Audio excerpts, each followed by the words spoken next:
Hey, everybody. Welcome to the Santita Jackson Show here on AM 950 Radio, the voice of progressive Minnesota. It is a joy to be with you, everybody. Like and share, thumbs up, thumbs up, thumbs up. Hello, Robert. Hello, Bernadette. Yeah, and hey, Snowman. How you doing? AM 950 Radio, the voice of progressive Minnesota. For those of you who are tuning in from everywhere else, please know that we love you. And I hope to see you at the Rainbow Push International Conference that will be held in Chicago at 930 50th Street at the Rainbow Push headquarters. June 12th, 13th, and 14th. We're going to have conversations like this right there, and we need you to be there. You know, during COVID, we became separated from each other, and we need to see each other. We don't need to be virtual. We have some real, actual problems that are going to require us to really come together. Hope to see you in Chicago, June 12th, 13th, and 14th. Let's talk about Larry Hoover. Larry Hoover has been an object, a person of immense interest to the community, not just the Black community, but I think people who've been looking at prison reform and people who are looking at just the kind of society we want to be. We're the incarceration nation. We're the most incarcerating nation on earth, and we have a punitive system, not a rehabilitative one. And so, what about Larry Hoover? What about Larry Hoover, a man of tremendous intellect and charisma, who is, of course, people are saying that they characterize him as a gang leader. Everybody doesn't have that characterization. And so I want to talk with you and different people, gangs mean different things to different folks, depending upon where you live and how you live. So let's talk about that, everybody. Let's talk about this 200-year sentence that was commuted by President Trump. They said, yay, Kanye West advocated, but the fact is, a whole lot of people have been advocating for a very, very, very, very, very long time. Many Americans may not know him, but in a minute, many, many people will. You know, indeed, Rick Ross referred to Larry Hoover.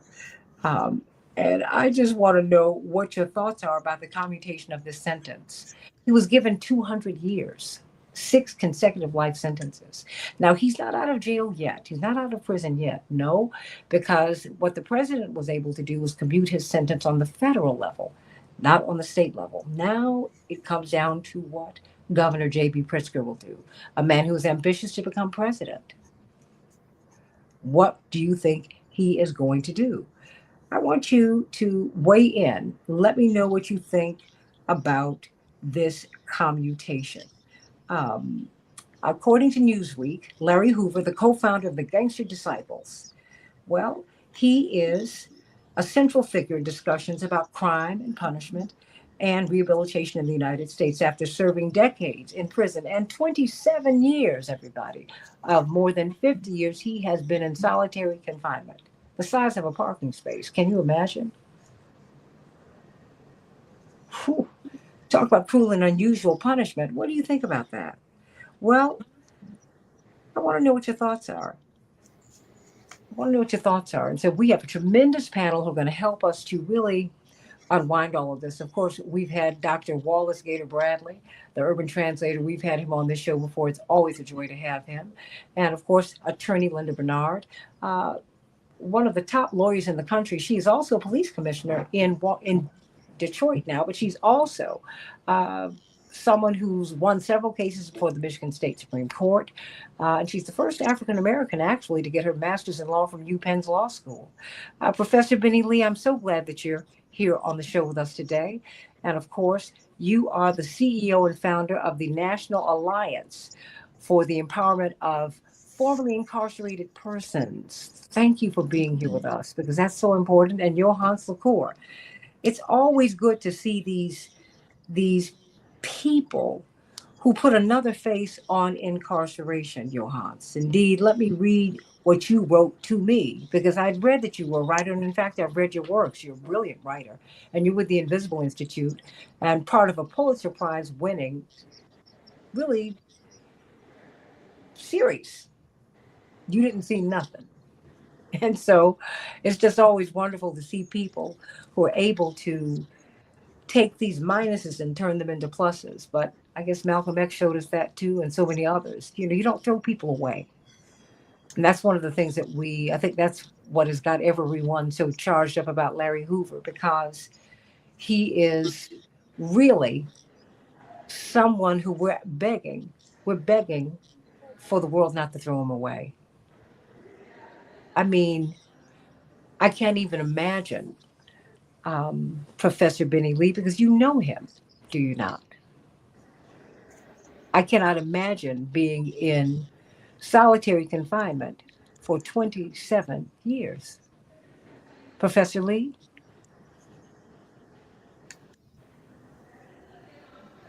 Yeah, I've Professor been Lee? knowing Larry Mhm. since 1978. Wow. How did you Can come you to hear know me? him? Yes, I can. How did you Can come you to hear know me? him? I can hear you. Can you hear me? Okay. Well, How did you I come to know met him? Larry. We were both we were both here in Pontiac, Illinois, and July 22nd, 1978. A rebellion happened, and three white guards were killed as a result. And when the joint went on lockdown, the Illinois Department of Law Enforcement, they did the investigation after Governor Thompson declared that they expected the rebellion a year before it happened, because the prison was designed to house 600 inmates, but on the day of the rebellion, it was over 2,000 inmates there. A lot of protesting from even the officers of the conditions they had to work under. So that's how me and Larry first met, and then we both got shipped to Pontiac, the Stateville maximum security prison, where they housed us on death row, and we stayed there for a few months. And then when the indictments came down, he, along with me and 16 other brothers,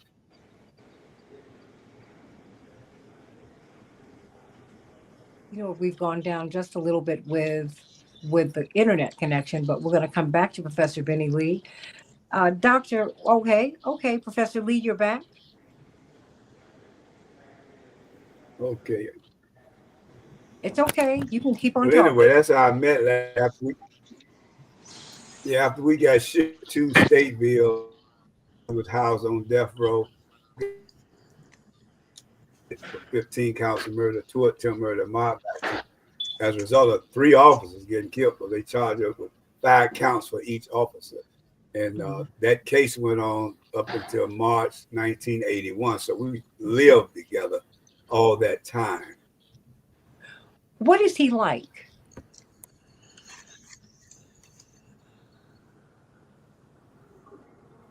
Professor Lee, what is Larry Hoover like? I keep breaking up. It's okay, but we have you back. It's okay. But don't worry about it. We're going to get you into the right space. But let me just one moment while we get you together, Professor Benny Lee. Dr. Wallace Gator Bradley, you know, you Another. have been calling Larry Hoover's name for decades. What is it about this case that has been so compelling for you?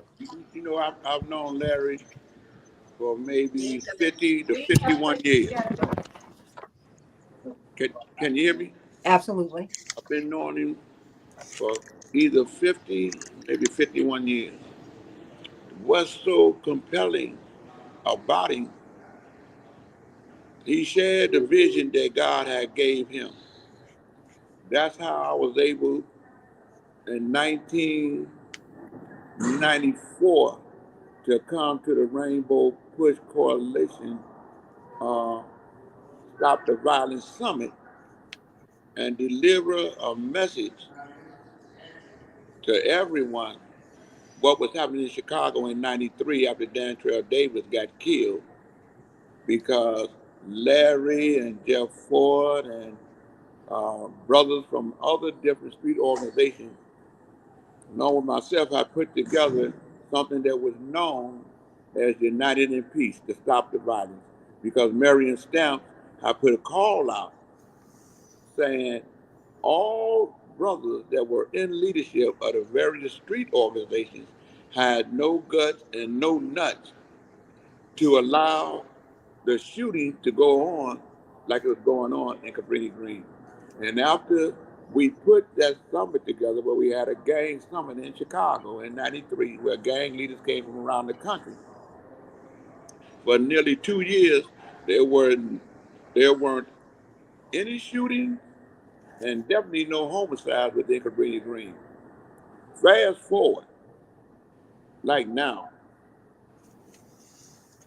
I know Barack Obama didn't do it well because it wasn't time for it to be done. Because I'm a God-fearing man. God dictates everything. When Trump became president, it wasn't done when he was the president because it wasn't time. When Biden was the president, he didn't do it because it wasn't time. So when Trump became president again, with everything that's happening, God said it's time. So he used Trump as a vessel to address the prayers of Trump, of Larry and his family and his friends. So he gave Larry a pardon, commuted his sentence, the time served. It's now up to J.B. Pritzker, who's the governor of Illinois. I know him well. A lot of us know him well. Santita, you know him well. And one thing I'm saying, we as a people need to say to God be the glory, pray to God that he would touch J.B. Pritzker's heart and soul in the name of redemption, fairness, and humanity, and grant Larry Hoover a pardon. Dr. Bradley, what was he accused of doing? Why 200 years? He had a murder. He was charged with the murder of an individual that was in the drug uh, culture situation. Mhm. Back then, Larry was in the business of selling drugs. The man that got killed was in the business of selling drugs. The individual that really did the killing, which was Mr. Andrew Howard, he was given release from prison because he admitted that he was the one that did the killing. Okay? So everyone that's coming home, that y'all seeing that's coming home, everyone that was a part of the second indictment that got Larry caught up within the drug thing that sent him to the federal penitentiary for 6 life terms, the vast majority of them are free because of a law that Barack Obama signed that was made retroactive by Senator Dick Durbin and a Republican senator to the point that it was going to become law. And Trump, when he became president, he signed it into law because he knew it was going to be law. So that's the first step that a lot of the guys were able to go back to court to get their sentences commuted or whatever it is. Okay? Larry was entitled to that same thing, but the judge held his case up. All right? Mhm. And the judge ended up dying because the judge that ended up taking Larry's case or was given Larry's case, in order for him to bring Larry back to court, he had to first get rid of the trial that he was having with Michael Manager. Okay? So here we are now. He's out. And there's going to be a lot of people that's going to be called into the governor's office.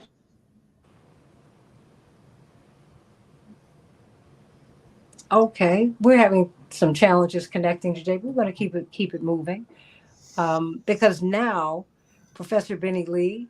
Before I come to you, Johans, well, I think we got you in a good spot, Professor Lee.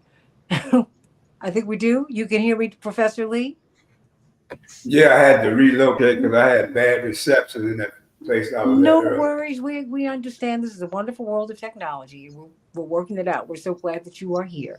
I was asking you about Larry Hoover because as I've been reading these news stories about this commutation, people continue to go back to the fact that he is someone of tremendous charisma, a real leader.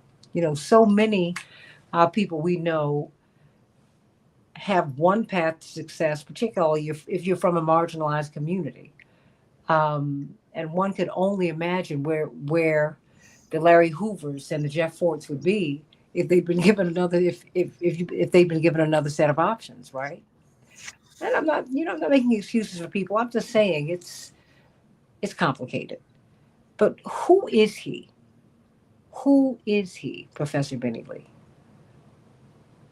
Well, Larry, I know, like going back to when we were in Pontiac prison back in 1978, Larry had just come to the prison, so did I.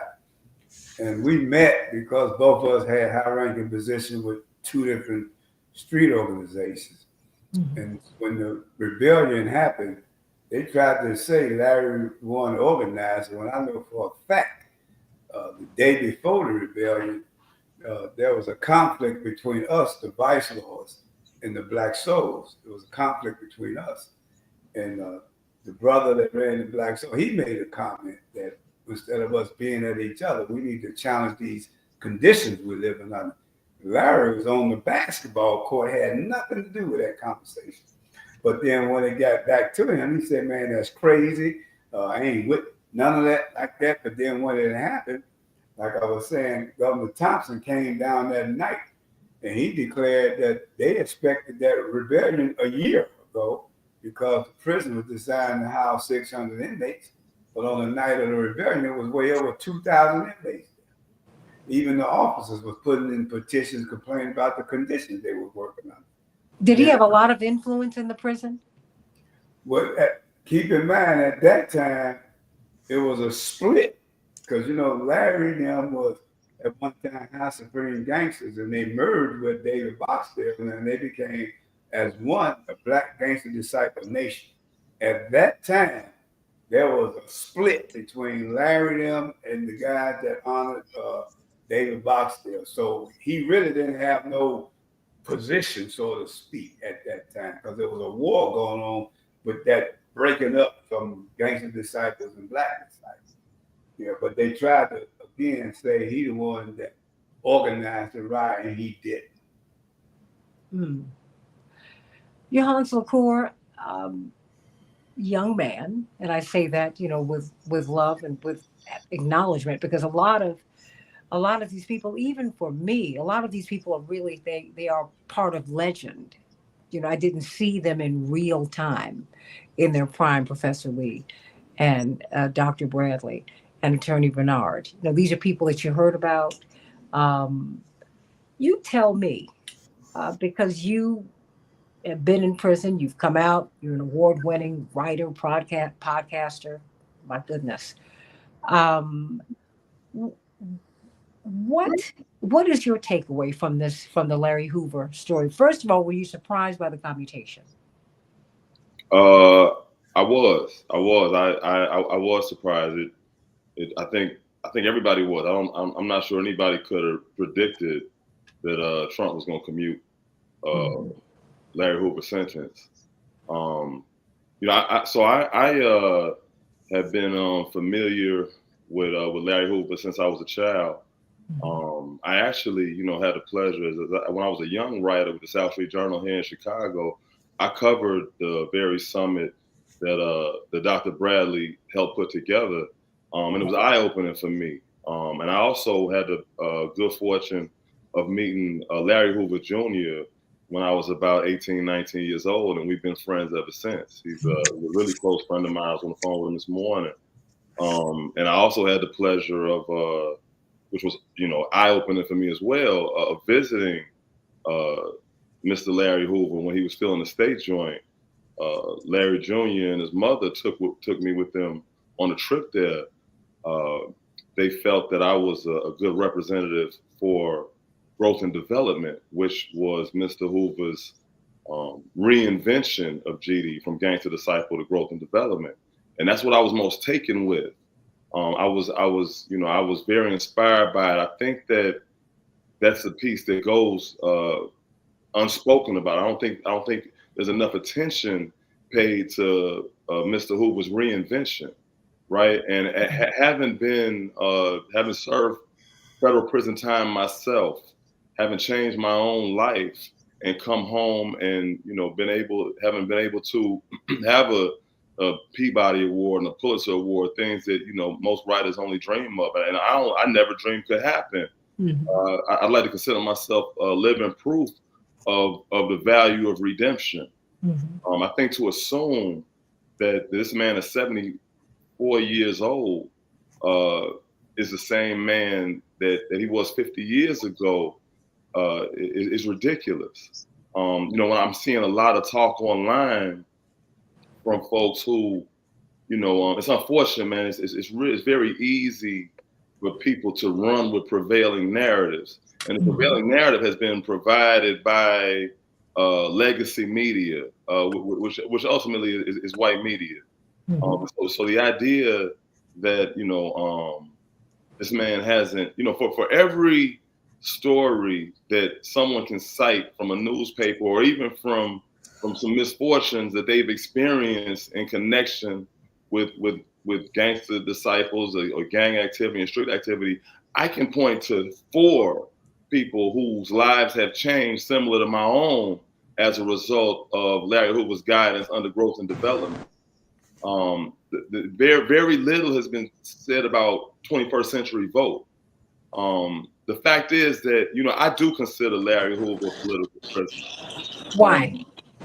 Because Larry Hoover went to jail illiterate. He couldn't read. And obviously he was the leader of the gangster disciples. Wait a minute. I don't want to go over that. Go past that too quickly. When he went to prison, he couldn't read. He was illiterate. He taught himself how to read while in prison. Mm-hmm. We all were. Okay. Well, and the reason I don't want to go past that is because we do have a school to prison pipeline, right? And you can determine very early on what track our children are going to be on by their educational opportunities. We do know that our children are more likely, at least 6 times more likely, to be suspended or expelled from school. I mean, we see Black children who are in kindergarten being handcuffed and put in the back of police cars now. So I'm just saying it's almost like a grooming, a programming, if you will, Johannes.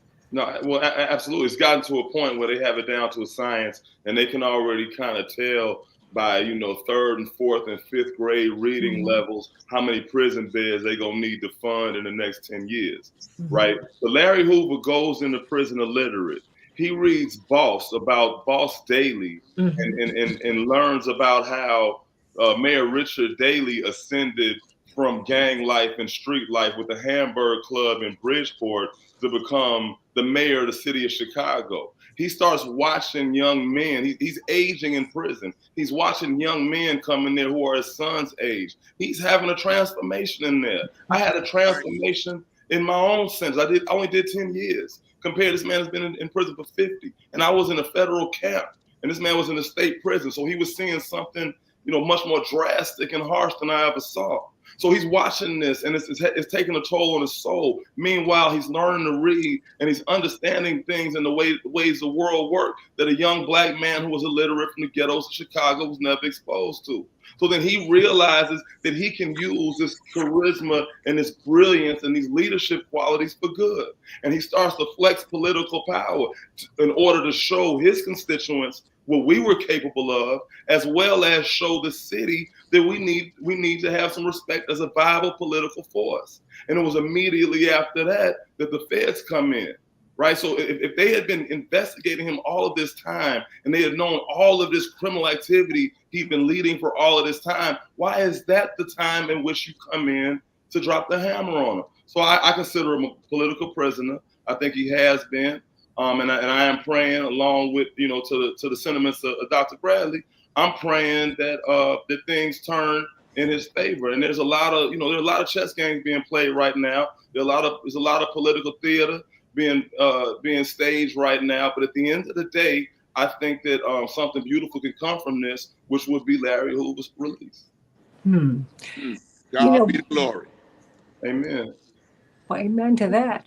Before, you know, before I get to the legal aspect, Attorney Bernard, T.O. Hardiman, I know T.O. I'm catching in the middle of a whole lot, the violence interrupter.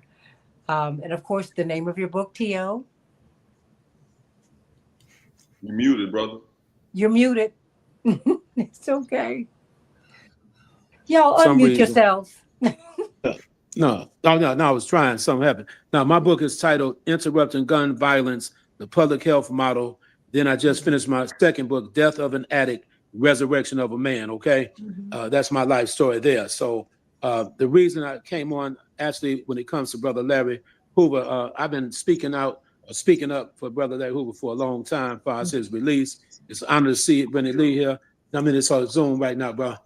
Okay, it's an honor to see Brother Benny Lee Gator here and everybody here, right? And just make sure I get everybody right. So the moral of the story is that I believe on a restorative justice level, that the brother, if he's released, what would happen, he could really help pay it forward and kind of repair some of the harm that he may have caused during his time, whatever he was doing at that time. I personally feel that the failed war against drugs, he was a product of the failed war on drugs. The Nixon administration actually pushed that out there. The Nixon administration was trying to battle the failed war on drugs. But we know that the CIA, we know that the FBI, and we know that a lot of people were co-conspirators with pushing them drugs in our community. And I'm not taking up for the brother, but anybody that knows Black history, they know that this happened and it was a diabolical plan to kind of like throw off Black leadership in our community, right? Wait so what I'm saying, hold on, that's American. Yes. Say it again. That's American history because that's the American way, right? Yes. So yes. I think we have to let this be on the highway, not just on the side road. This is American history. Because when you take out Dr. King, when you take out Malcolm X, when you take out all of these people, when you flush all of these people who have so much to offer, Professor Lee and Johans, and when you remove people, Gator Bradley, when you remove them from the system, we're all poorer for it. We all are. And so that's why, because even with your books, the through line is redemption. I once was lost, now I'm found, was blind, but now I see. And I'm wondering, because we have a president, President Biden, who just was our president, under the rules that laws that he helped to push, his own son would have been in prison forever. Right. And yet he pardoned him. And you know what? I'm not mad about that. I was just saying, why don't you pardon everybody else? Commute other sentences. Give other people, open the door for everybody else. And I'm going to open that question to everybody else because that's just so unfair, I think. T.O. Hardiman. Yeah. No, I'll just say it quickly. I believe that Governor Pritzker will commute Larry's sentence as well. I believe that there's a whole lot of people. Because Larry has a lot of support. That's why I believe that Larry has a lot of support from the faith-based leader community. There's a lot of elected officials that may whisper, have a conversation with the governor, and what the governor's doing probably, I cannot speak for him. He's probably weighing it out, the pros and cons of Larry's release. But if he looks at it from a restorative justice lens, he would see that there's a benefit in releasing Mr. Larry Hoover and allow him to kind of maybe help stop the next generation if he decides to work with, in that particular field of reducing gun violence. But a lot of people I talk to, they're saying that Larry really wants to just get back home with his family, help raise his grandkids, and do a lot of good work in that arena there. But at the same time, for those who know him, I never met him. My blood brother was his point guard on his basketball team down in some of the prisons down there. He told me a lot of stories about Larry, but I met everybody else, just never met Larry. But I've been speaking up. I just wrote an op-ed in the Chicago Tribune about 6 months ago about releasing Larry Hoover, right? The benefits of it. Now, just let me say this also. Larry is like a folk hero to a lot of these young guys throughout the nation. And I believe that when Larry is released, if he just would put a word out that he's denouncing any of that type of lifestyle, I think some of them young men would follow suit with Larry, not so much because of the criminal past, but because he's a new man now. He's older now, and it's all about redemption. If this country believes in redemption, President Donald Trump got a second chance. We have a president that's a convicted felon, all right? And he got he's the president. So I just thought it was a good move by the president. So now the ball is in the court of here, J.B. Pritzker, and I believe the parole board, he has to go. I'm hoping now, and I know Benny Lee probably already spoke to it, I'm hoping that when he's returned back to Illinois, he can go to Dixon or something like that, because that's what I believe that they took him from Dixon on the federal case. And so he left Dixon Penitentiary. So I hope he goes back to Dixon before he's commuted here in Illinois. You know, hopefully the governor will step up for him. And that's Why and I Dixon? talk to young guys all across the city. Okay, why Dixon? Well, why Dixon? Why is that important? I don't think.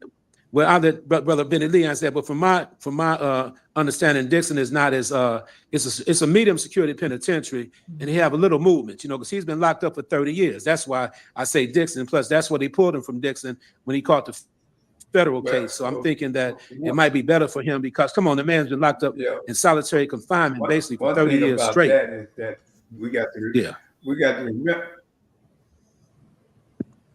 Professor we Lee? got to remember, Larry was in Vienna. Larry was in Vienna Penitentiary where there's no What fence. is Vienna? He had keys to his own room. Vienna is a prison where there's no fence around it. You had keys to your own room. You wore your own clothes. You go to school with the people in that town. This is the minimum you can go for as a prison. He was about to get parole. Now, What they call the country club prisons, right? Right. That's where he was at. There you go. And that's a sign that they was about to parole him. You see what I'm saying? They was about to parole him.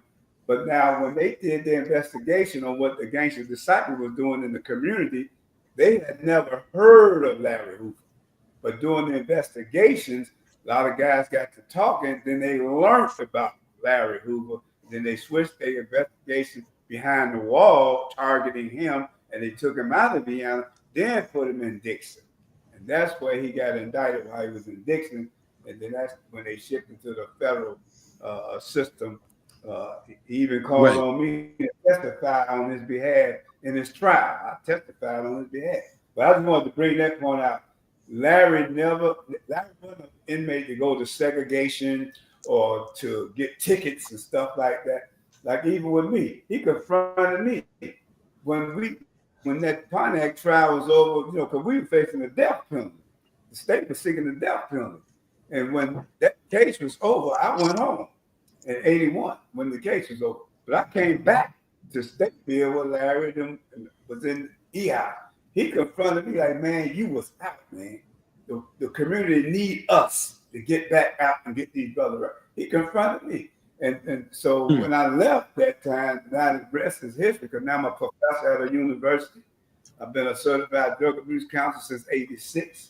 I've been over in Africa training, Israel and all that, because that ongoing relationship I have with Larry let me know, man, when you have a vision, move forward. Some people going to join until they get a job. You ain't going to see them no more. Some people going to be with you till they get a boyfriend or a girlfriend. You're not going to see them no more, but stay true to your vision there. And that's the inspiration he had on me to keep me going.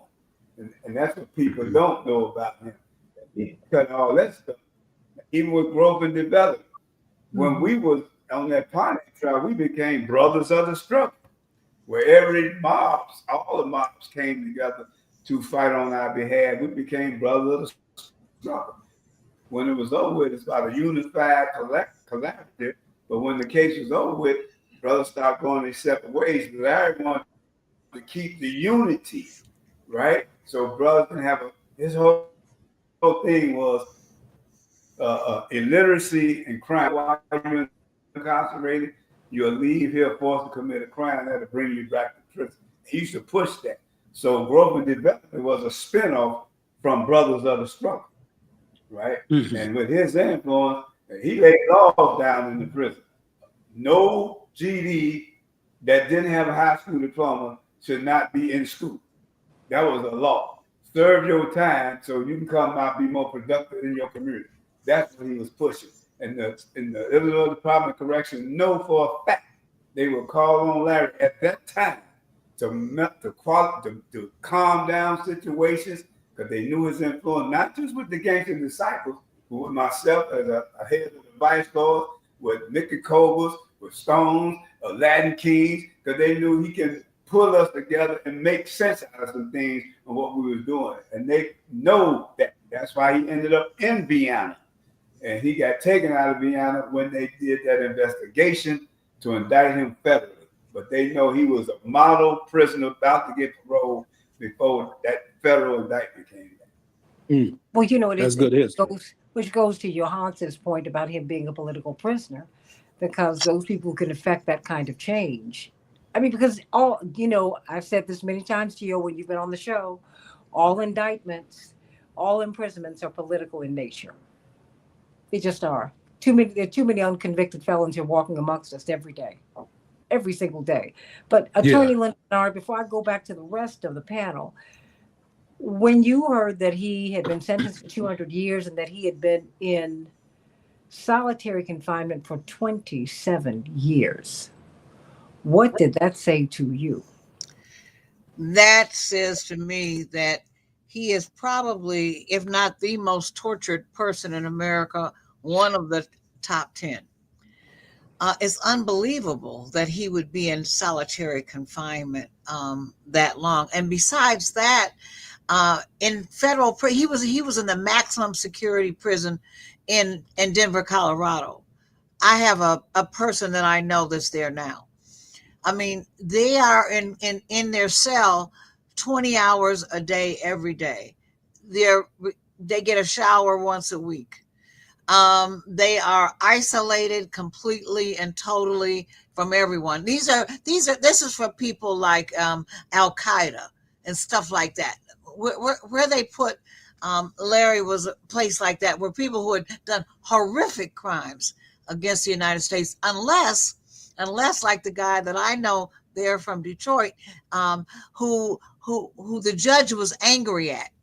Because and again, this goes back to our judicial system. And as you all were talking, I was thinking about what jury, did he have? What defense counsel did he have? What happened in terms of his life? But in terms of the person from Detroit, he's a young guy. He must be about 40 now. And he's there simply because on his day of sentencing, he didn't appear in federal court. And bam, they sent him to Denver.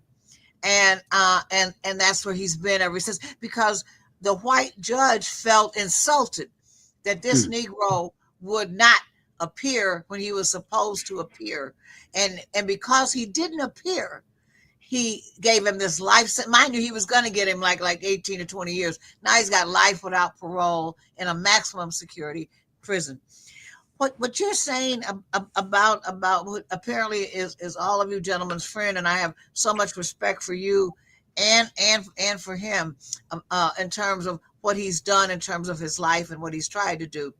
And I'm also I'm impressed by you gentlemen, but also by the fact that he's been able to attract the attention of as you said, of Drake and of Kanye West, and that apparently Kanye talked to the president about him when he was in the White House, when we all saw him there sitting next to the desk of the president 4 years ago. And I'm so very, very glad that Kanye had that access, that put it on President Trump's mind to do this and got it done. Now, you were talking about your governor, whether or not you think he will release him or commute him or do whatever he has to do with the parole board. I'm not as sure about that as you gentlemen seem to be. Why? Because Pritzker has come out publicly. He's super anti-Trump, and when somebody's super anti you, I can't see them doing anything that backs up anything that you did. I understand the importance of this man's release to the community and all the good that he can do and everything. And also the fact that he has suffered mightily, not just in solitary confinement, but in Denver. But I think Pritzker is a rich man. He's a billionaire guy. I mean, he wants to be president himself. And I don't see him going along with anything that Donald Trump wants to do, quite frankly. Hold that point. Johannes, I want to go to that. let's pivot to the politics, Johannes, Yeah, so because so it is the political season. J.B. Pritzker, the governor of Illinois, it is now an open secret that he wants to be president of the United States, and he's doing everything that he can to lay the groundwork for that. There's a real upside to him getting a lot of credibility in the community for commuting his sentence, pardoning him. But he might want to curry favor with another group too. I mean, what do you make of this? Because this is happening at a very interesting time, Johannes.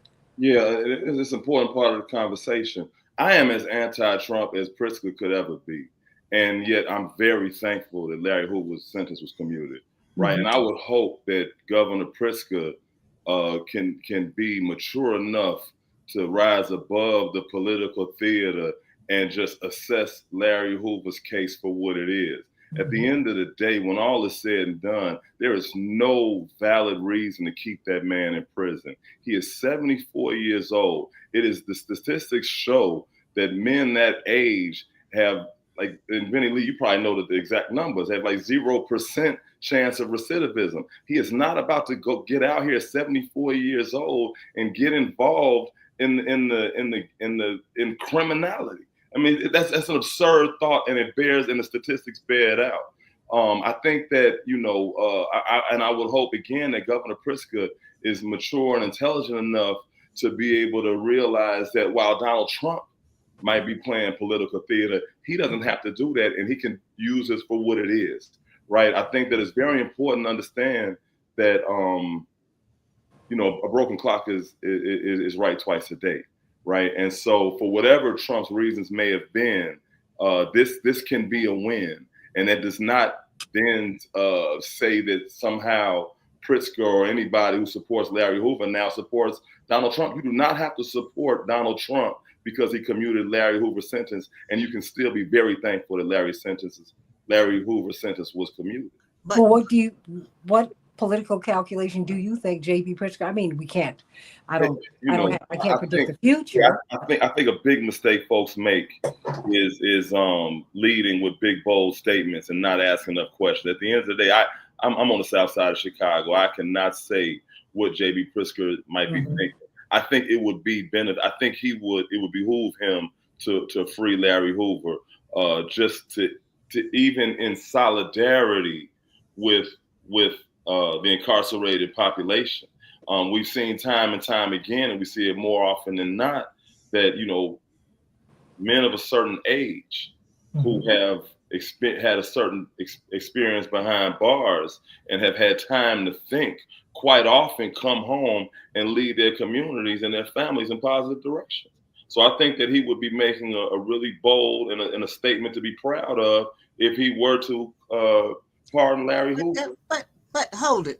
He's the governor of the state. He could have commuted him from the state charter. He could have taken the lead on this. He didn't have to be on the late freight coming after Trump. And the only reason that it's before Trump is because of Kanye West. Let's keep this in perspective. That was true. And Drake has been doing it, and a couple of other rappers and so forth. But to my knowledge, and yours probably is, the only quote rapper that has had any serious access to Trump has been him and his ex-wife. I think that Kanye West's wife and him. I think that Alice Marie Johnson, the pardon czar, the commutation czar, the sister who's on Trump's team, probably had a whole lot more to do with the commutation than Kanye West did. Because if that was the case, why wasn't he commuted when Kanye West advocated for him?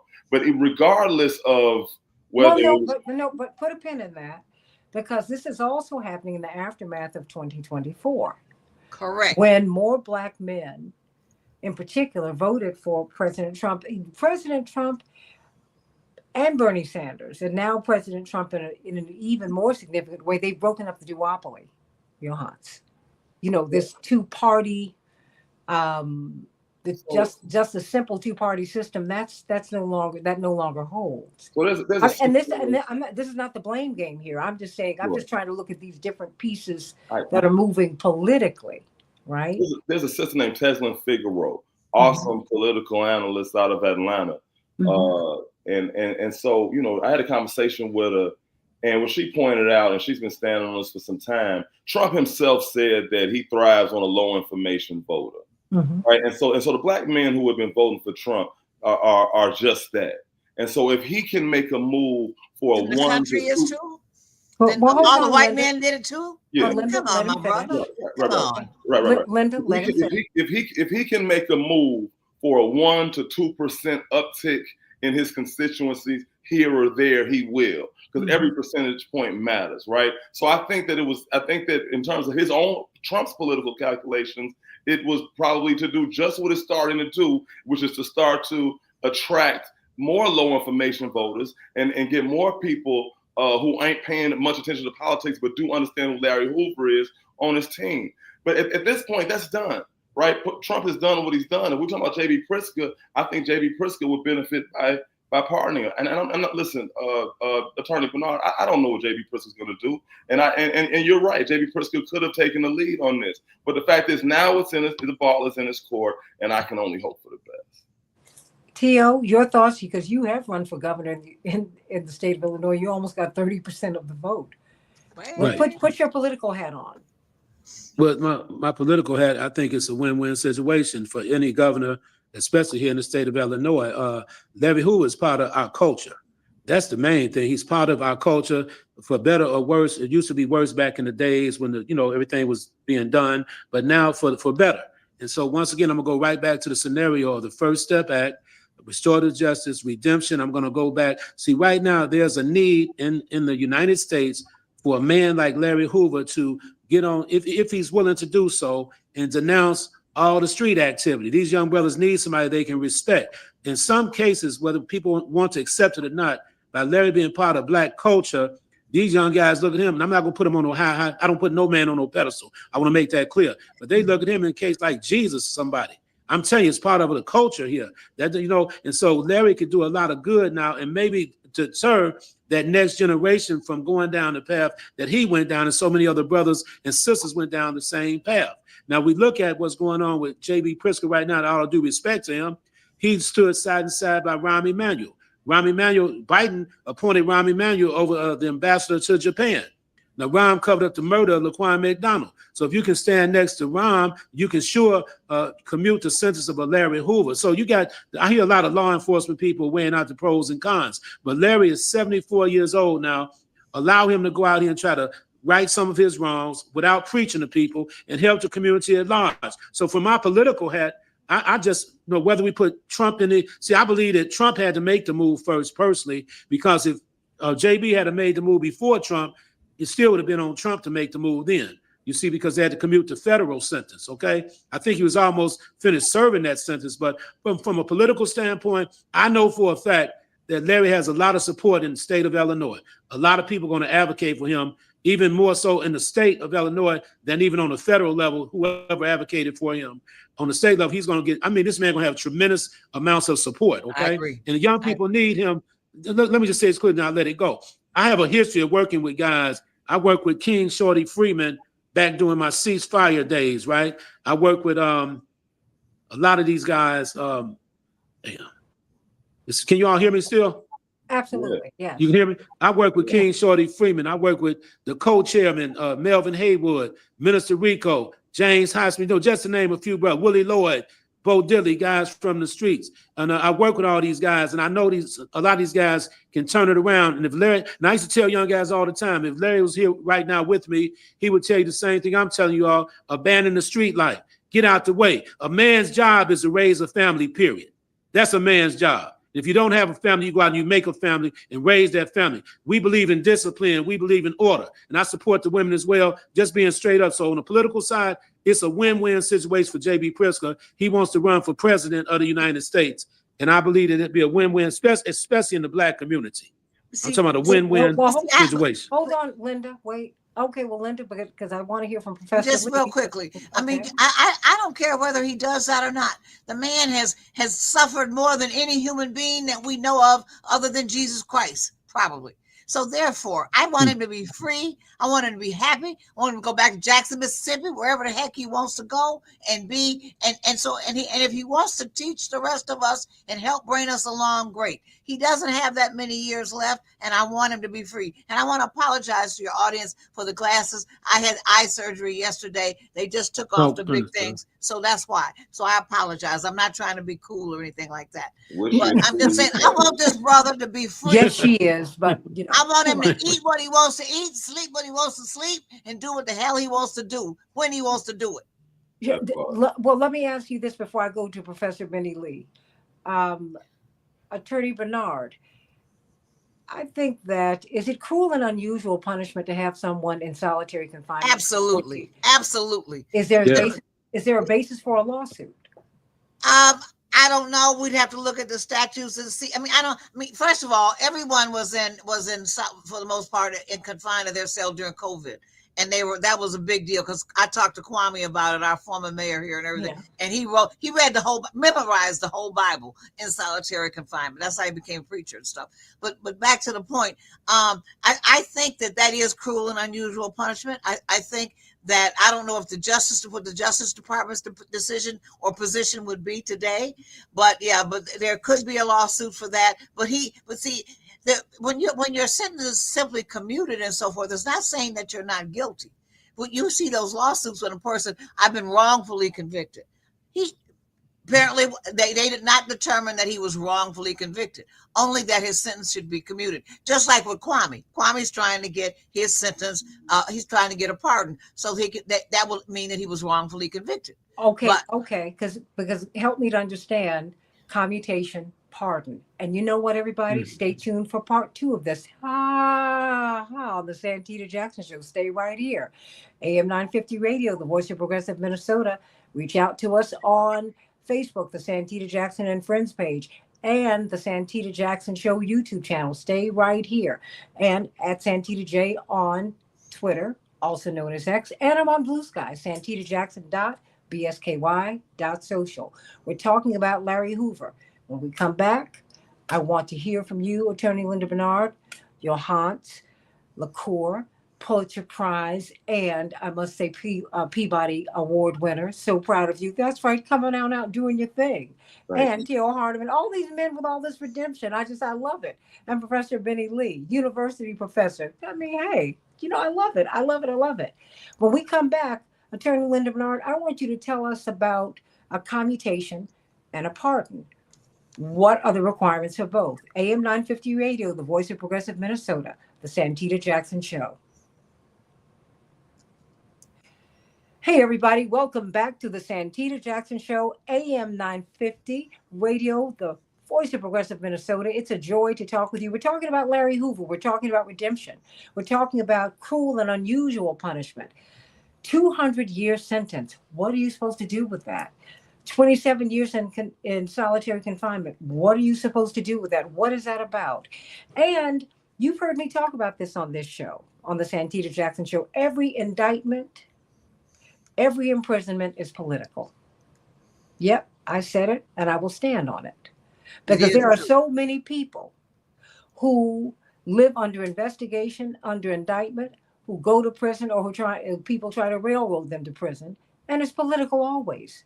As soon as Dr. King started his public ministry, Johannes, he was under investigation by the IRS.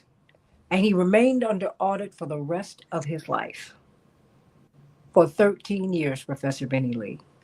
13 years, for the rest of his life. He was also harassed by the government, and it doesn't stop there. I mean, please, Kwame Ture, Stokely Carmichael had to leave the United States just to get some peace. It's just the reality. And it does not stop. And for those people who've lived, hey, I can tell you, so many people around us have been informants, Professor Lee. There's just so much sabotage. I can see him coming. I just know how it is. Johannes and Attorney Linda Bernard. It just comes with the territory.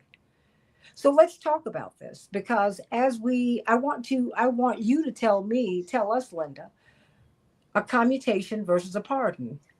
What is a commutation? What is a pardon? What are the requirements for each? Well, I didn't have an opportunity to research it while we were on the on this call and on this broadcast. But basically, as you said earlier, a decision to indict is always political. And the more high profile the person is, the more political the decision is. Period. You saw that even with Trump with warfare and the whole thing, everything that happened to him across the country. I saw it with my brother. That's what I was going to say. You saw it with him first, right? And you saw it before that. Not with him first. I saw it with with Kwame Kilpatrick, who's from one of the most powerful Black political families in American history. His mother was the head of the Congressional Black Caucus, and they were building something, and that was kibosh when he was put in jail in prison on something no one even remembers what it was. Right. I mean, it was just ridiculous. And we can just keep on going with this. But what is a commutation? I mean, commutation means what? Commutation means that as of today, you're out of jail. Whatever it is that you're in jail for. Kwame was told 3 or 4 times that his sentence had been commuted, but it had. He got to the gate of the prison, dressed with his Bibles, all this stuff to leave, and then the Attorney General decided he wasn't going to release him. So it is the ability of the president or even of a governor, of course, if it's a state case, to stop the sentence today. Linda has served enough time. A pardon is an absolution. It's like the Pope. It's like going to church and having your sins absolved. Your former governor, he went to prison. I forgot his. I can see his face again. Yeah, and he has a full pardon. He never committed a crime. Let me ask you this: for him. With a pardon, do you have to admit guilt? What happens with that? What's the pardon? With a pardon, the only person that no, you don't have to admit guilt for a pardon. But a pardon is up to the person to decide. If I'm the governor, if I'm the president, that you should be, that you didn't commit a crime. That you are, quote, for all practical purposes in our discussion, like a political prisoner, just like this young man was that we're talking about today. I'd like to chime in on Please that. jump in, Professor. Oh, help me with it. I'm sorry. Well, the difference between pardon and commute is this. Biden pardoned, 500 brothers coming out of federal prison. That means that case has been erased. It ain't on the background anymore. Correct. Three of my personal friends who happen to be gang leaders, they didn't get pardoned. They got their sentence commuted. Meaning, when they come out, they still got that hanging over their head. And they have the fines. Fees, and penalties. Right. So with Larry, he didn't get a pardon because if Trump would have pardoned him, that means all this would have went away. It wouldn't be on his record. Not the state. He can only pardon. Well, no, but he's just explaining federal. Now he pardoned Larry from the federal stuff to get him on the streets, but it's still on his record that he was convicted for all of that. And the significance of that is called collateral consequences, because that's still on his record. He can't run for certain public offices. He can't get certain licenses. He can't do a whole lot of things. The regulation board can set a criteria to exclude him from certain licenses and certain things like that with that commuted sentence. But if it was pardoned, it wouldn't show up when he went for certain things as being convicted for that. So that's the difference. It's erased. It's erased.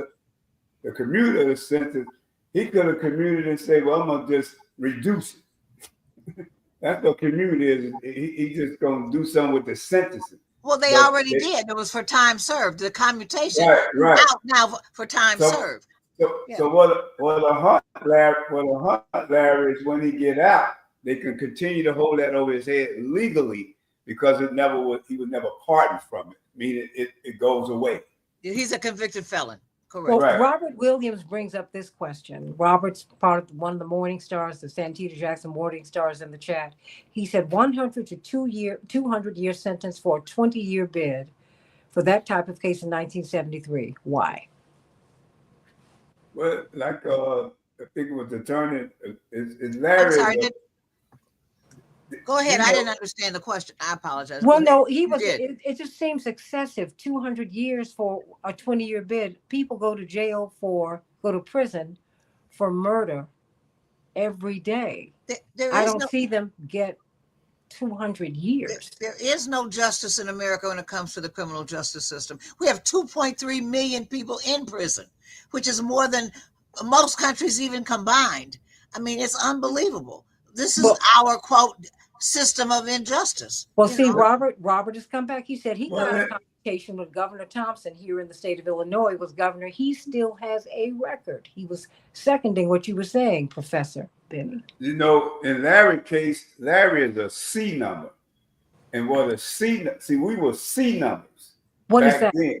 A C number, and you still got C numbers still in the state prison right today. A C number is a person that got convicted prior to 1977.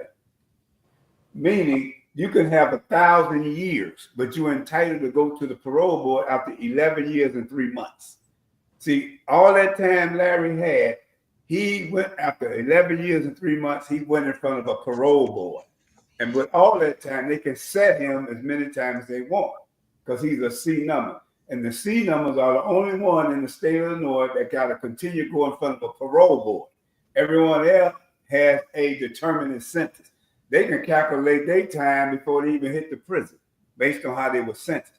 But a C number, you can have 1,000 years, but after 11 years and 3 months, you are entitled to go to the parole board.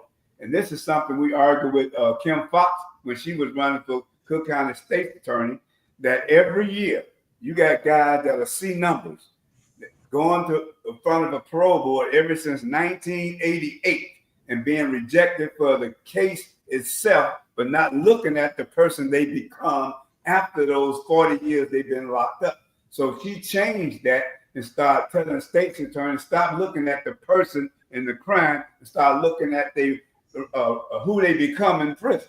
And Larry, having been in segregation in a state prison in some decades, or get tickets and decades. So what is segregation? For those of us who don't know, what does that mean? When you go to segregation, that means you isolated from the whole general population. You want to say that you might be let out once a week for shower. They give you what they call a year across the board.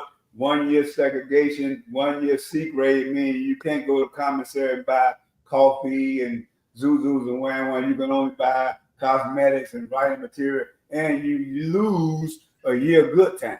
Larry didn't lose none of that, right? But again, my point is, Larry been going to the parole board since 1988 and been rejected ever since then. And like I said, we got about at least 30 more guys that are C numbers in Illinois prison, been going to the parole board since 1988 and being rejected. Johans, help me to understand who the parole boards are and upon what basis they approve parole or reject it. Well, we just work. Aren't they appointed in your state? Aren't they appointed in Illinois? They're appointed here by the governor. In Michigan, they're appointed.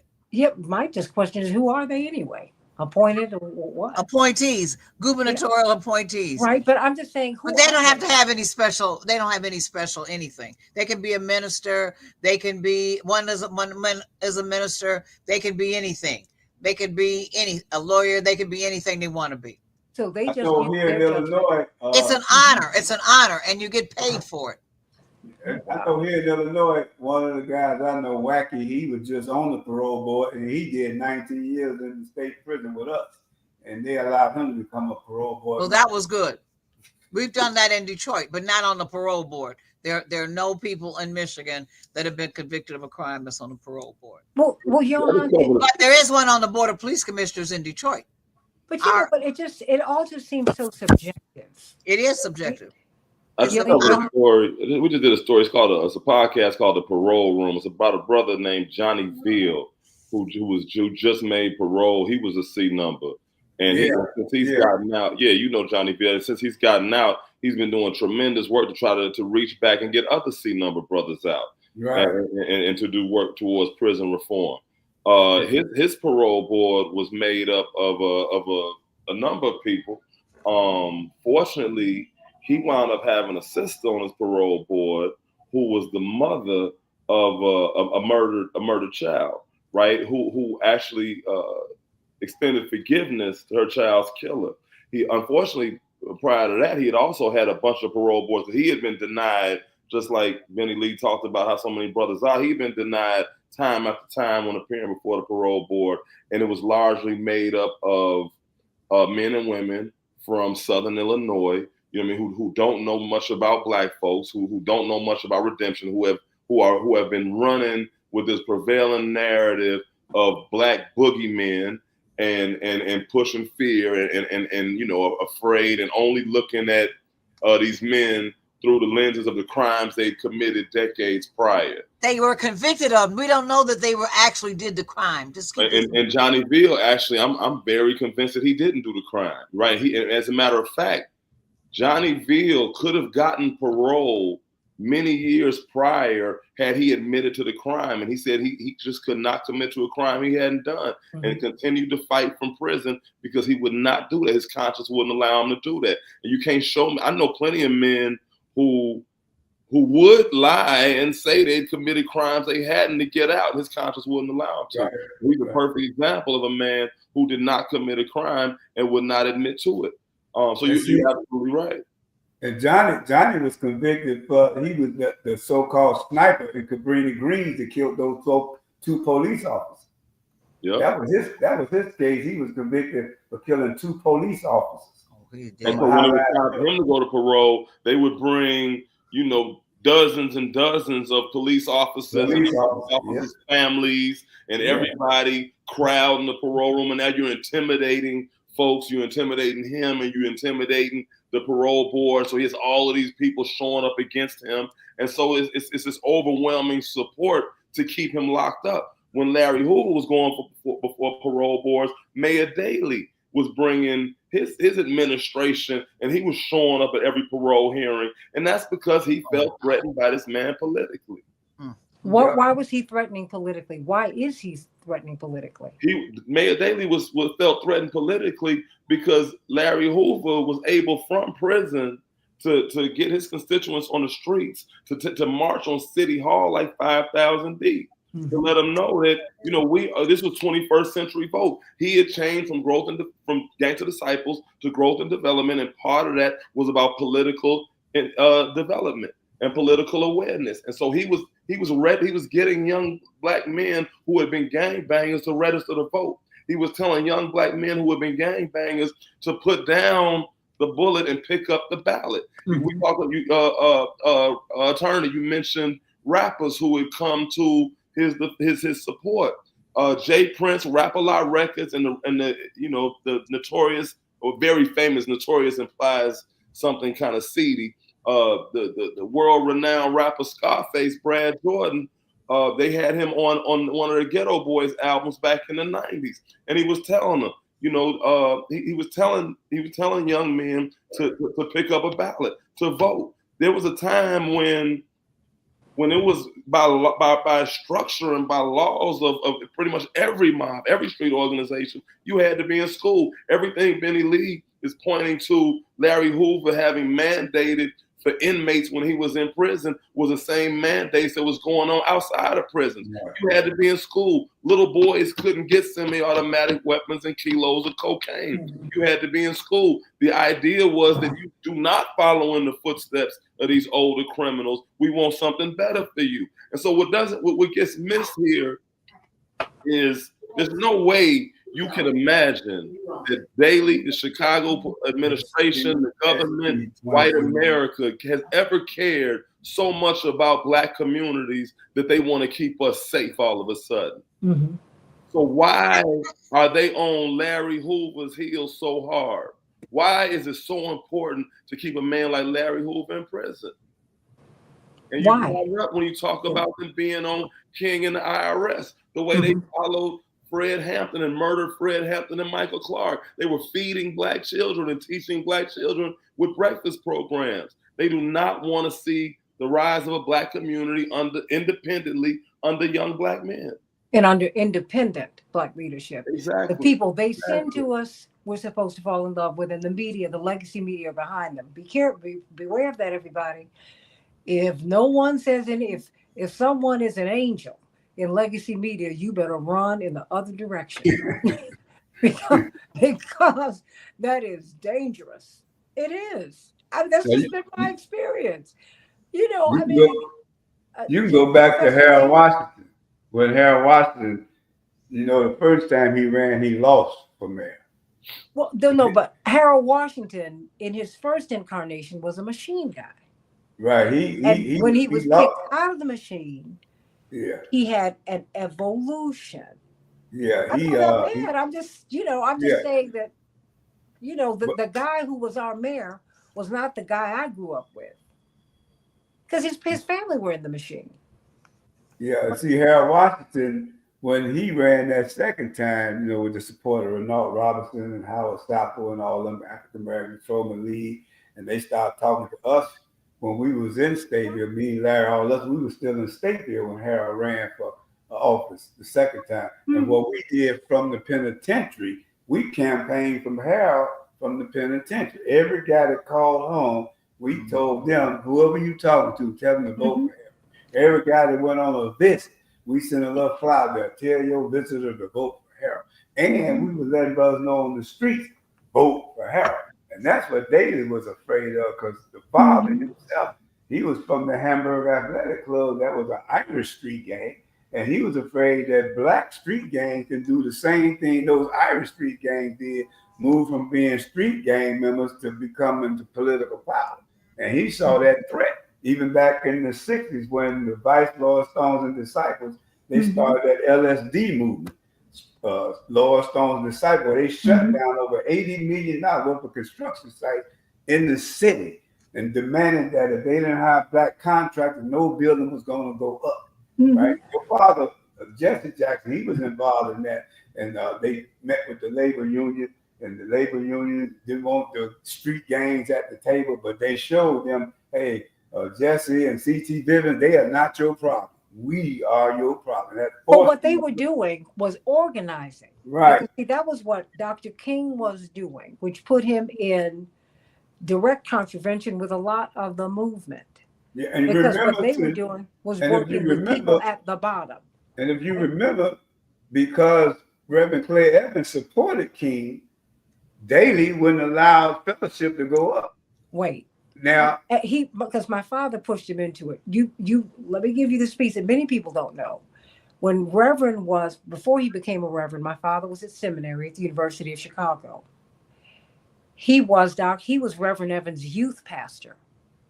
Reverend Evans was not involved in the civil rights movement, but he loved my father so much, my father kind of pulled him in. And Dr. King, he opened his pulpit to Dr. King, which was a no-no.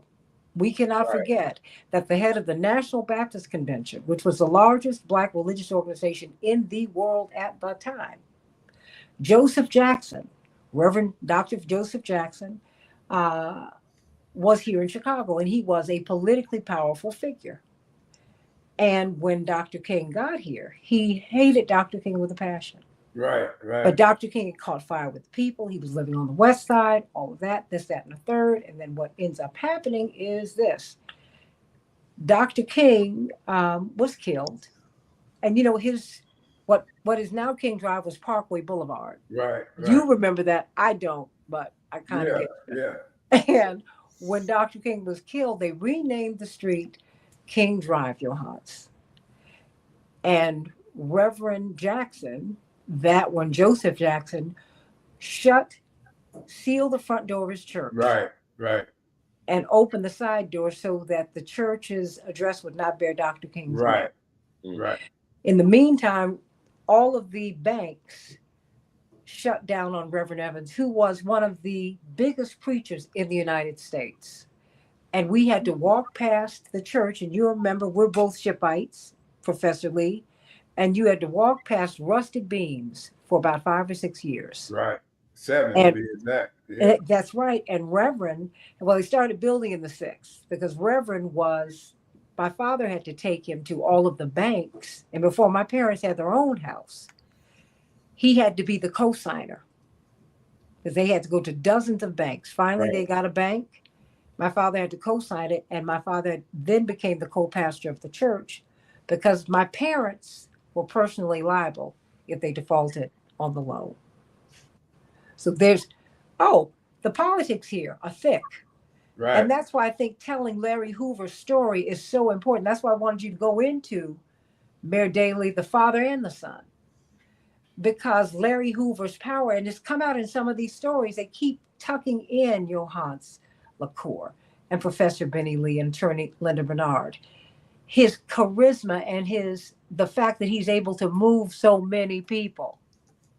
You know, I think it's important that we at this time. So, you know, my timeline, I'm seeing well, so first I appreciate this education. Me too. Benny Lee has educated me on a lot of things even prior to this conversation. I think it's fair to mention. I'm working on a story right now that I've been relying a lot on Benny Lee's wisdom and experience for. And I've learned that, speaking of Martin Luther King, Jeff Ford helped protect and march with, as did many conservative vice lords, marched with Martin Luther King. Absolutely. Nonviolent peace protests in Marquette Park. And it was after that work with Martin Luther King that Mayor Daley waged a war on gangs. Absolutely. Right. Gangs weren't the target of a war until it was obvious that they could work with a figure like Martin Luther King and organize and create community, possibly peacefully. Well, see, because they found that Dr. King was not hostile to them. Right. Dr. King rolled up his shirt sleeves and literally went with them. Reverend was taking him. And taught them nonviolent methods. Absolutely. That's why it's the unbroken line. It's the unbroken line. I was just talking to someone in the previous show about who's going to get the baton from Reverend or from some other Black leaders. I said, wait. You are under the misimpression that Dr. King went and got Reverend Jackson and pulled him to Chicago. No, he was organizing. He was already the second Grand Basilisk of Omega Psi Phi when he met him in college. He was president of student government. He was quarterback of his football team. I'm giving you all that. He was already a guy. Like Marion Barry was already a big alpha on his way to his PhD in chemistry. All these are folks who were already moving and organizing. He was already big in SNCC. These folks, what he did was he was organizing with such fervor and so successfully that Reverend James Bevel, who I know you've heard of, and who you knew, Professor Lee, well, he said, you got to get this guy. This kid has got something special. He will work and he knows how to organize. And see, and it's people like that is who the Jeff Forts are. That's who the Larry Hoovers are. These are real leaders who are locked away. Right. And that's why I think, I'm glad to have you all here today, because I think it's so important for us to put flesh on these bones, if you will. We can't act as if he's just being held because of a murder. No one cares about Black lives that much. We know that. There's a reason that he has been held in prison for 50 odd years. Because he's a bad mamma jamma. That's why. Absolutely. There's a reason that when you go into solitary confinement for a week, it's designed to make you crazy. Right. Yeah. It's designed to make you lose your mind. They put my brother in solitary confinement. He's got bipolar disorder. They refused him his medicine. Yeah, I was reading a brother's post today. He went on a series of long rants about why Larry Hoover doesn't deserve to be out. What did he say? Every point he cited came straight from legacy media. Every point he cited read like a playbook or article straight from white media. Right? No mention of 21st century folk. But one thing he did mention was these thousands of, or hundreds, or maybe thousands of hours of secret recordings. They put little recording devices on the IDs of people visiting Larry Hoover shortly after he kind of showed the city and the world what the growth and development was capable of politically. Right now, first of all, that was unconstitutional. Correct. Right? All right, but the courts let it stand. And what they did is they cherry picked from those tapes to find recordings of him talking about illegal business and drug trafficking and street crime, right? But just his opinion. That's all. It's what they left out though, right? Because this is the thing. Like let's just keep it real, right? Ain't no moving from organized crime to above board politics and you cut it off right there at once. Ain't no we've been selling dope for decades. Now we want to move into this and everything stops Monday and Tuesday we're legal and clean. That ain't how the Italians did it. That ain't how the Irish did it. It's never been done like that. It's transition. My own transformation in prison did not happen at an instant where all of a sudden, and a light comes over me and I never have another criminal thought. That's just not how it works. That's not how growth works. That's not how development works. That's not how evolution works, right? And so while the man may have still been involved in crime, right, it was to an end in the same way that Irish and Italian criminal involvement moved towards an end. But as soon as they knew that what this man's end was, they knew to hurry up and find out where's he still doing something. Where's some dirt? Where's some dirt? And we're going to act like all of this good work is a front and all we're going to focus on is this dirt, right? So what they left out when they cherry picked those tapes, there were also tapes where he was talking about, we got to get out of this shit. We got to stop this. We got to do this. We got to take this so we can create this so we don't have to do this anymore. Why after decades of criminality, for the sake of criminality's sake, do you come in and make it such a huge deal when you know these dudes are trying to get out of the game? Why is it a big problem now? Because racism, period, point blank. The man had plans he was thinking of doing things. Look, our culture right now, we bring up our rappers, right? We celebrate our rappers. Jay-Z has become a huge, figure, and he's become a folk hero of the hip hop community, right?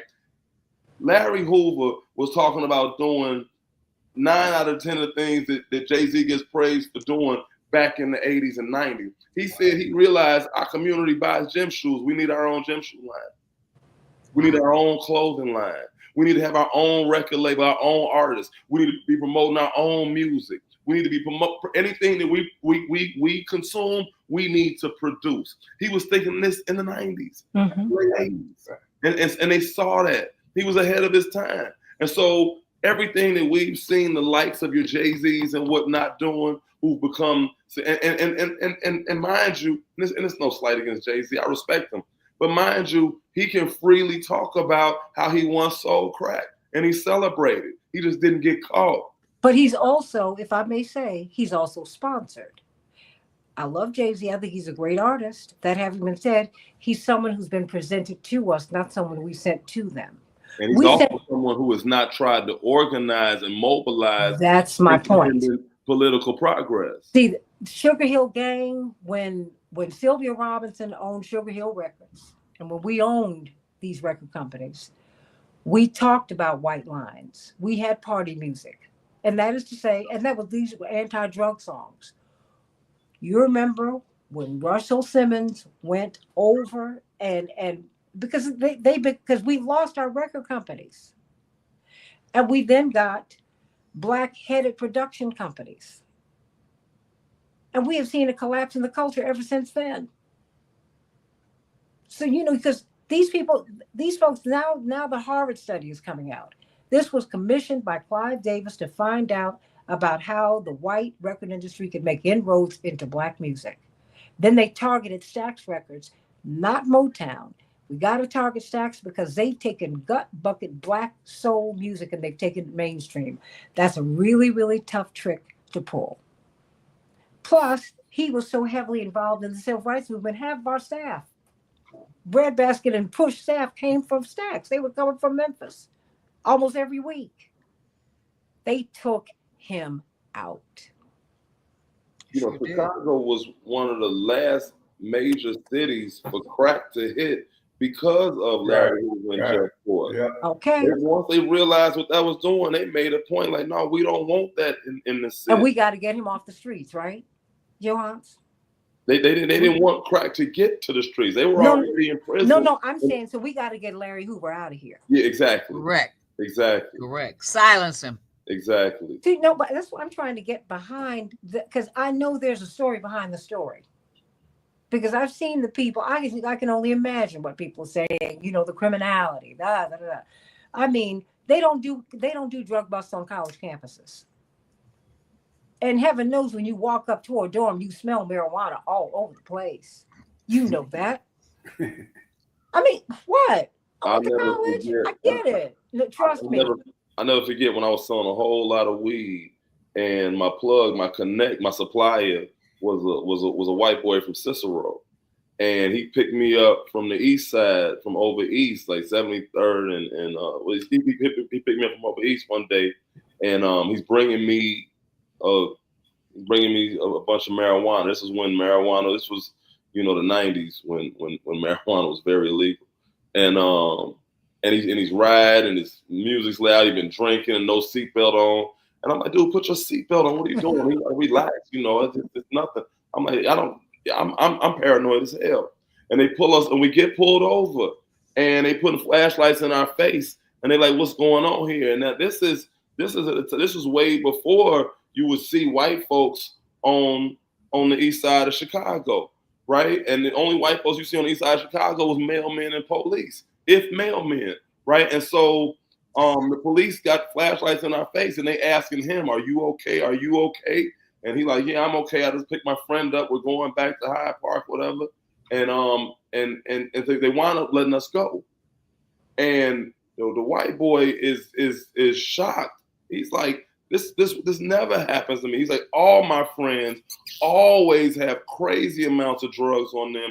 Police never stop us, right? And that's when I started to realize, like, oh, y'all white boys move with more drugs than black boys ever do, but we're over police. We're targeted, and these things are for reasons. And so you gotta wonder, if they targeting us at that level, why would they target us at this level? So I mean, and I'm just trying to kind of back up your point that it is racism, pure point blank. I mean, and it's the politics, because they always get people. Well, you know what? The blessings of you being away, that was a place where you could evolve. I mean, because you never know. My grandmama said you can hit. Great grandmama would always say you can hit a straight lick with a crooked stick. I know you heard that before, Professor Benny Lee. Professor Lee. Yeah. Can I bring this point up? Of course. This point here with Tookie Williams, the founder of the Crips. Oh, yeah. Now, they went inside the prison to bring Tookie's voice out to stop a war in California with the Crips and the Bloods. Because of who he was, them Bloods came to listen to Tookie, knowing he was the founder of the Crips. And they came there to listen to him and stop that war. And that kind of gave birth to that movement, the urban peace movement that we was going around the country doing, right? But Tookie was able to write some books, children's books, about don't join gangs and all that. Even Winnie Mandela came to visit. He got nominated as the Nobel Peace Prize. Now, they could have used Tookie as an institution, right, to quail a lot of the minds of these young people, but they allowed, John Schwarzenegger was the governor at the time, allowed his execution, and that got out of hand. But if Tookie had got exonerated from the death penalty, he could have been more effective to continue the truce with the Crips and Bloods in that era. And it's the same thing with Larry. He got a voice where a lot of young people is starving to hear. These little guys, I mean, I don't care if they vice or stuff, they're starving to hear Larry's voice.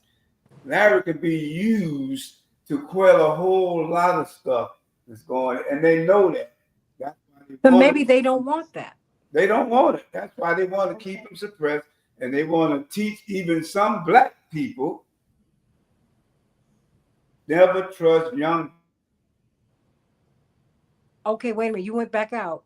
Hold on, Benny Lee, Professor Benny Lee, you went out.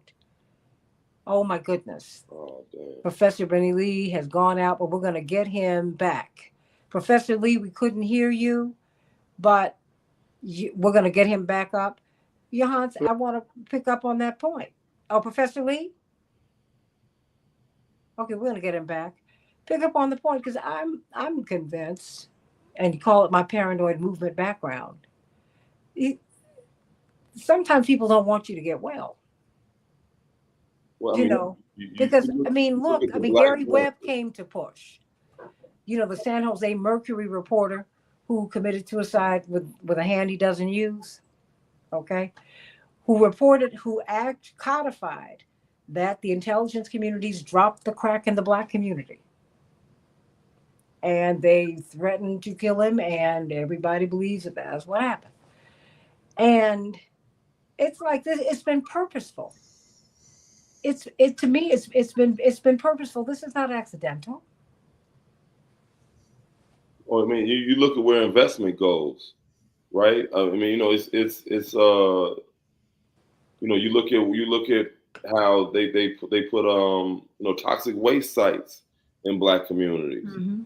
You look at the school closings, the plan for transformation. You look at how, you know, it was they attacked the leadership of all of these major gangs and the street organizations at the same time that they tear the projects down, where you had some stability, right? And then now the projects was a world of its own. So now all of the residents of the projects then start to populate other neighborhoods throughout the south and west sides of Chicago that already had some stability as well. So now you got gang members from this area now forced into this community that already had a stable gang culture, right? And so that's you creating conflict right there. Then you close all of these schools, and now you forcing youngsters to walk through rival areas that they once didn't have to. There was, even though there was presence of street organizations and gang activity, there was stability, right? And so and then you shook that up, and then you take away the leaders, which did provide a certain amount of structure. And so once you eradicate that, now it's the Wild West. Now these youngsters have no one to follow. Now the same youngsters that would have been told to stay in school by older men and men of respect, they are now their own leaders, and they are out here glorifying nothing but murder because they have no guidance. You rob them of the guidance, and so it's very obvious that America knows how to create thriving communities because their communities thrive. It's very obvious. You got social scientists who understand how, you know, how the world works and what a community needs to be healthy. And those things, and whatever those ingredients are subtracted from my neighborhood and invested in theirs.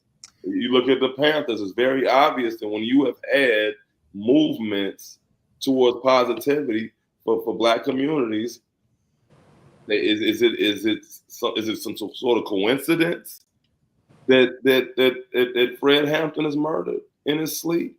Is it some sort of coincidence that the FBI colludes with the Chicago Police Department to murder a man like Fred Hampton, who's feeding Black babies and schooling Black children and telling Black folks to stand up for themselves? That man wasn't a gangbanger. You know what I mean? So it's painfully obvious, and that's why it hurts so much to see Black folks who understand that part of the history still so easily swayed into the, you know, the business as usual narrative. But if you fast forward to today, and even what we've been hearing on the news here recently and on all the major media, that men in America feel disenfranchised, if you will, and Black males in particular, that we're like losing males. What do you attribute that to? Because you've spoken about numerous men who were strong and proud and Black and doing things in their community, but now that doesn't seem to exist anymore. It's women, and men are going down academically and every other way. They're not in college. They're not in trade. They're not anything. They just have the ability to procreate, but they're not moving forward in terms of Black male nationhood. And you know a lot about a lot. So how do we address that in 2025? I think that we have got to we have got to get past a lot of the division. I think we got to start looking at community. I think we got to start figuring out how to organize. I think that we got to start identifying Black businesses and supporting our own. If we can support our own business, we can create our own economies. If we, in this time for men, and you're starting to see it happen too. There are a lot of men like Benny Lee, like T.O. is a perfect example of men who are hitting the streets and pushing peace. There's a pushing peace movement. There's a unity movement. A brother named, he raps, a brother named Golden Child from Nation of Islam. There are a good friend of mine, that's how I know T.O., Rodney Phillips. We call him Hot Rod. I met him in the joint. He's come home. He's doing amazing work. The violence. So there have been, I think it was February or March, or maybe it was April, had the lowest number of homicides in Chicago since the 60s, right? Violent crimes and homicides are actually down in the city. Detroit too. Detroit too. Right. So it's time for us to start telling our own stories. If we keep tuning in to white media and their narratives, we're going to keep believing that things are dangerous when they might not be as dangerous as they like for us to believe, right? If we got to kind of stop jumping for their shiny things. It is time for us to kind of support our own businesses, create our own economies, teach our own children, guide our own youngsters, run our own families, and kind of detach from these kind of white American values. We have become this kind of individualistic society that is not our nature and it's not beneficial for us as a community. We got to be us. I have to know that I exist because you exist. I have to see you in myself and not you as competition, right? And those are Eurocentric, European American values, and we can't afford to continue to live by it. But are Black women helping it or hurting it? But I think we have to do that again because we have done that before. This period of history, Johannes and Linda, is new and it's not working. We used to have buckets of chicken. Now we have individual meals. Our history has always been to behave communally, which doesn't mean that you don't have individual advancement.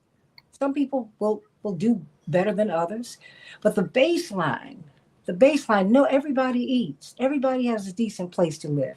Everybody gets educated.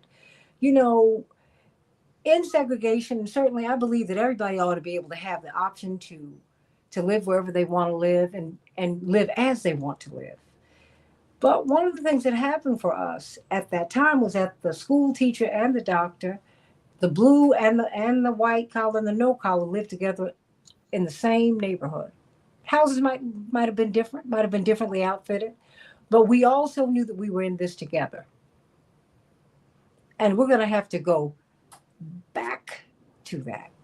There was a time when the preacher stood in front of the church after he finished preaching. Yes, and I did say there were some women preachers, but not as many. And we still won't have enough.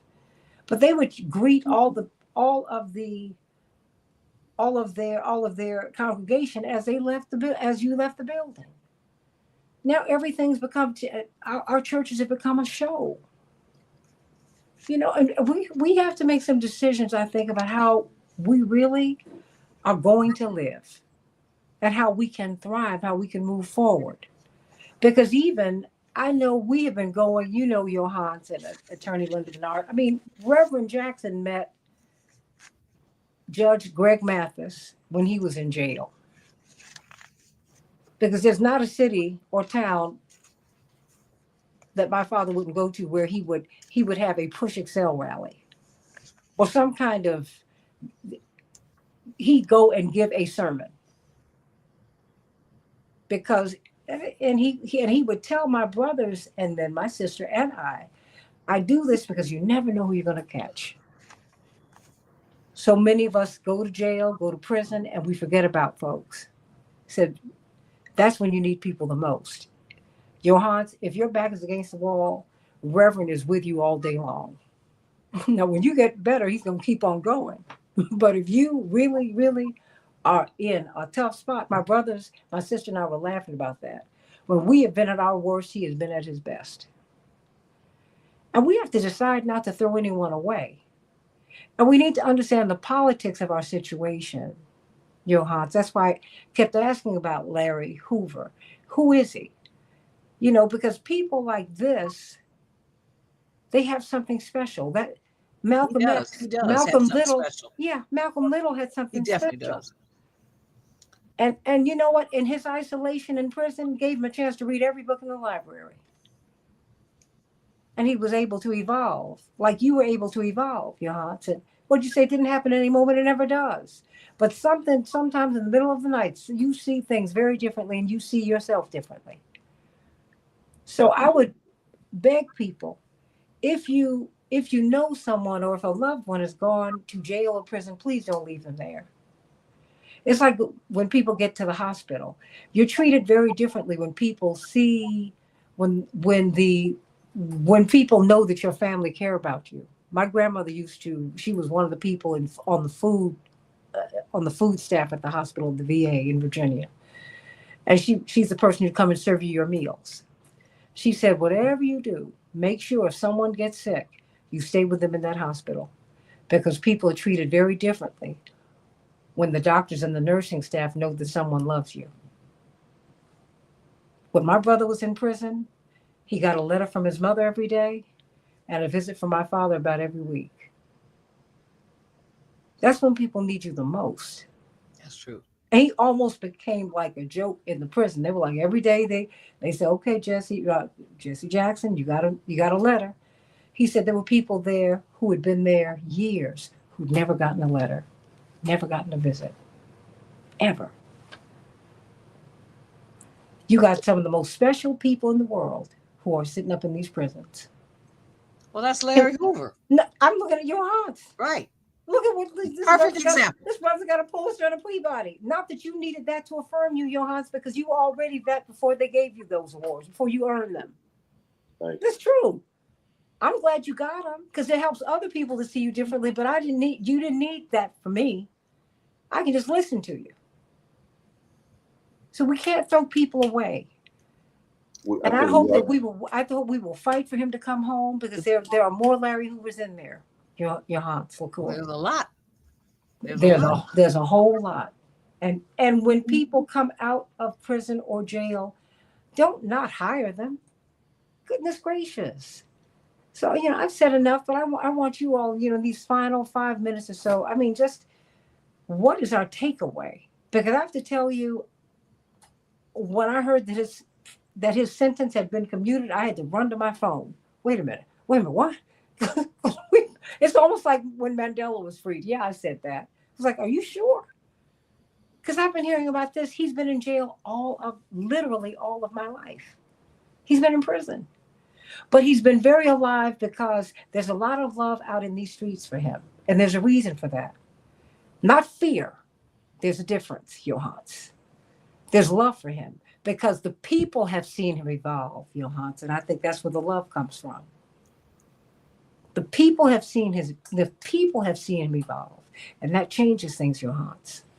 No, I think you're right. There are, and just to be fair, right, there are a lot of people who also have really traumatic memories that they associate with him. Yeah. Right. But he has, how many times can you pay for the same crimes? He's 74 years old. He has denounced all of Gangster Disciple. He has denounced all the gang activity. He's telling people that, if you are part of any of that, you have nothing to do with me. That is him denouncing all of the crimes and sins that he may have committed, that the folks who have bad stories and bad memories, all of that is due to he's apologized for all of that. And that's really the most you can expect a man to do. I think that the takeaway is about redemption. If Larry Hoover doesn't come out and try to change one person, as a 74-year-old man who's been gone for 50 plus years, under a mountain for 20 to 30 of those years, he just deserves to come home and be able to be with his family, and his family deserves to see him, especially as he has renounced every crime he's ever committed and done nothing but try to lead folks in a positive way. And so I think the other takeaway is for us to not get too caught up in political theater and the stunts and the chess games of folks like, Donald Trump and Republicans versus Democrats versus who's trying to, wield political power and vie for more votes. And it's time for us to do everything we just talked about, what we would need to do, even outside of Larry Hoover as a community, to build together. It's time for us to get with each other. It's time for us to kind of detach from all this stuff we connected to outside of each other and build our own communities. To your point, attorney, I can never blame Black women. I think that Black women are a lot of the reason that whatever we still have good is good. I think that Black women and Black men alike have been purposely divided and split up and fed narratives that deepen the divide. If you target Black men and continue to incarcerate Black men for decades and decades and decades, putting them in cruel and unusual situations away from men and women, away from women and children for decades and decades, away from education in the world. Meanwhile, you give Black women access to corporate America and education and America's finer things, you've just deepened the divide. You have forced us to grow apart. And so we got to start kind of growing together and see where we have been fed lies that have been divisive. And that is what actually Larry Hoover promoted and preached with growth and development. He was about the growth and development of the social fabric. Well, I think that's what he's still doing. And his life is a testimony to that, right? Absolutely. His entire family is. Absolutely. Well, Linda Bernard? I'm concerned about Black men, and I'm concerned about what all the data is showing us today about Black men going downhill, Black women are going uphill, which is a problem. And I am a daddy's girl. So is she. So is Santita. My father was my alpha and my omega. I don't get it twisted. Always will be, always has been. And without a strong male presence, just like it says in the Bible, and you know who I talk, Santita introduced me to Reverend Jasper Williams out of Atlanta, who's a hell of a preacher.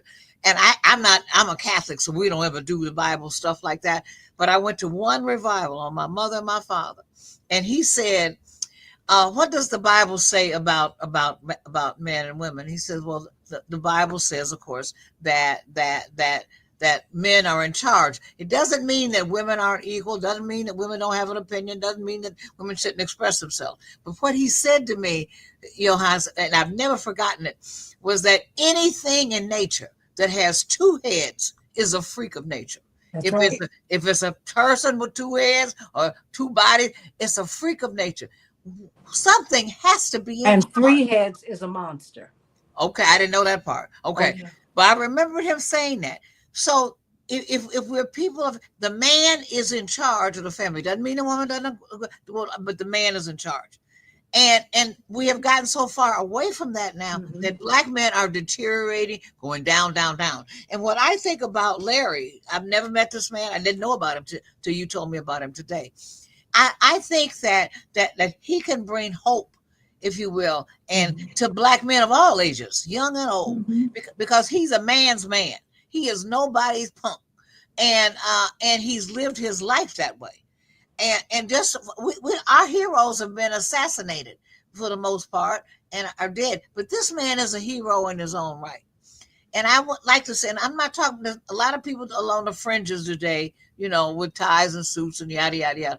But a man like this man, who has not lost his mind, despite having been put in a position where I would have lost mine, and most other people would have lost theirs. Tells me that he is anointed by God for some reason. And I'm looking for men like him and yourself to help Black males in our country get back on track. Because I'm tired of this disparity, you know, and of course we always go to white people. We could go to white men, or men go to white women, all that. That's besides the point. But there's something different about a Black man. There's something different about him. Well, you know what? If I may say this, because we got to. Like, I know I gotta go. I'm sorry. No, That's why I want to do this. No. Because I think something different about you, Johannes. You know what? I think that pressure. You know, diamonds are made under pressure.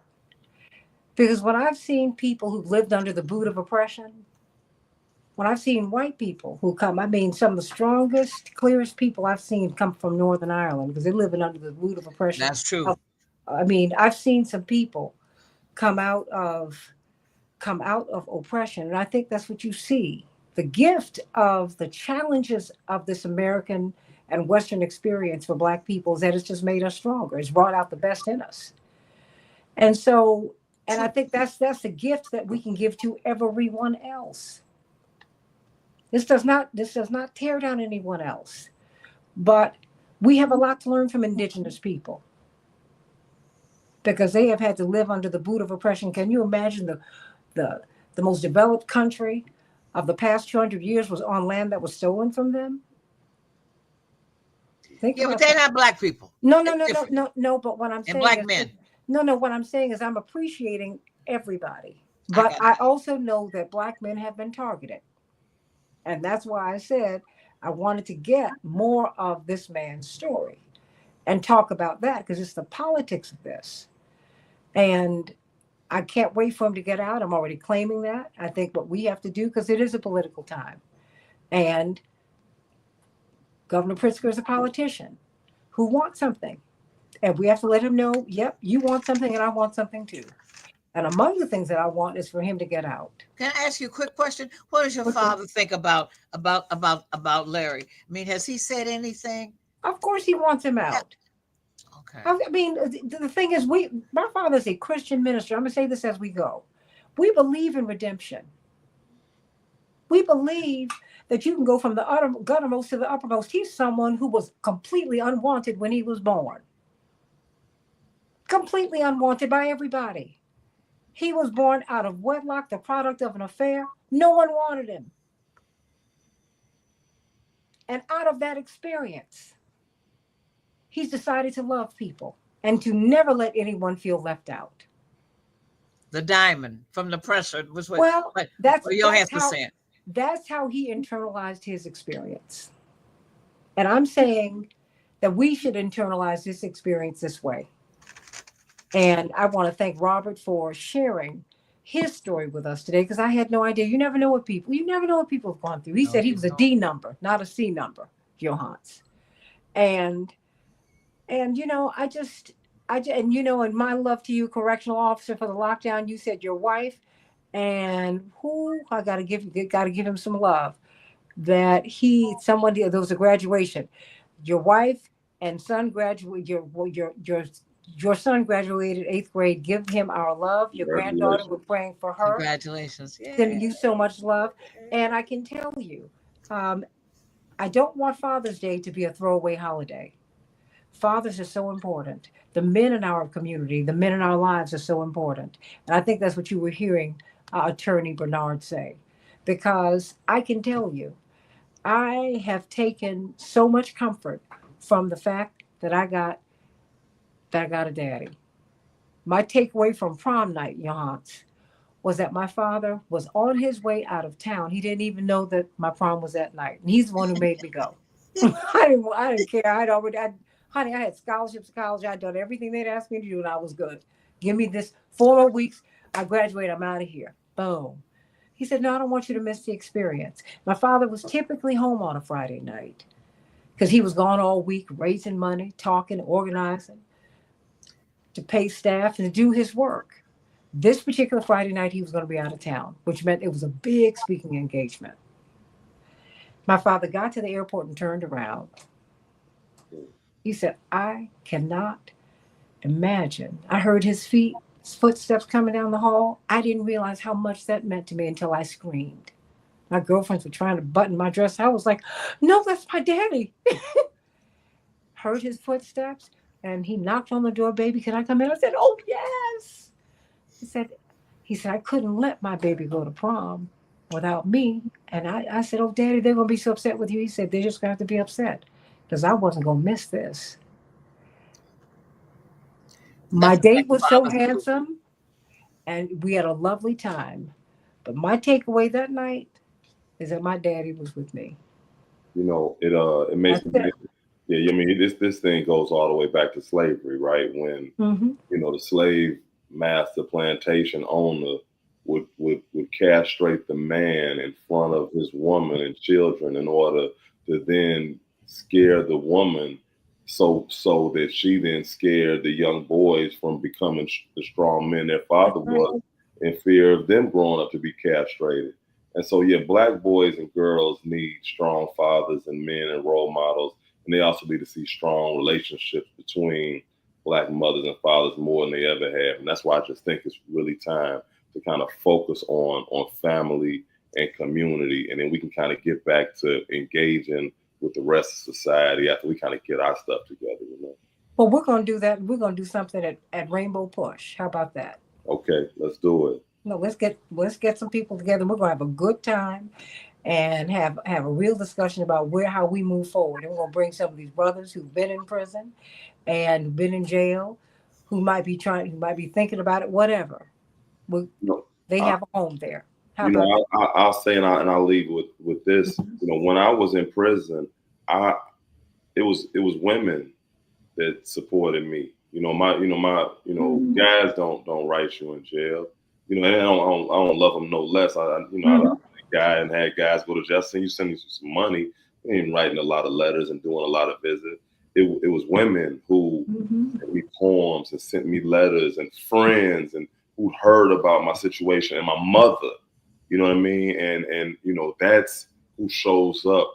As the biggest support systems for men in prison is black women on the outside.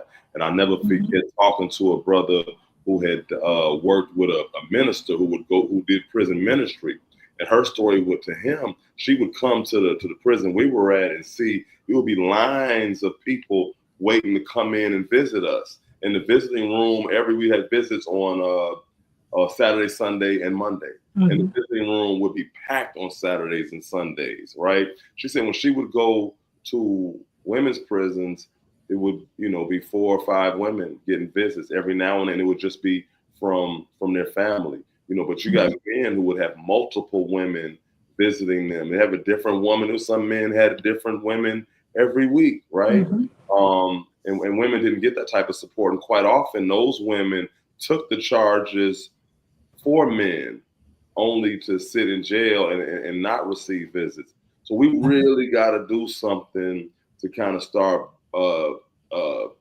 bridging that gap right there, and just creating healthy relationships, to begin with, just healthy relationships with each other in our own neighborhoods and communities.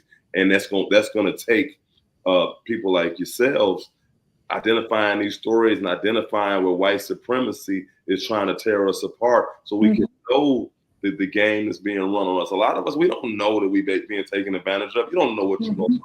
But those of us that do, we got to kind of start, shining a light on that so people can kind of see what's coming. And help them to understand that white supremacy not only destroys black people, but it destroys white people too. Absolutely. You can't hurt me without hurting you. I'm 3/5 human. It's a horrible thing. We're all diminished. No person's 3/5, no person 7/5. We're all 5/5, but we can only become whole if we seek ye first the kingdom of God. Yeah, I'm going to stay right there. Amen to that. And let us come together. Come together right now. Thank you, Beatles. Come on, let's come together. We can do that. But I love you, everybody. AM 950 Radio, the voice of progressive. It's been a pleasure. Thank you.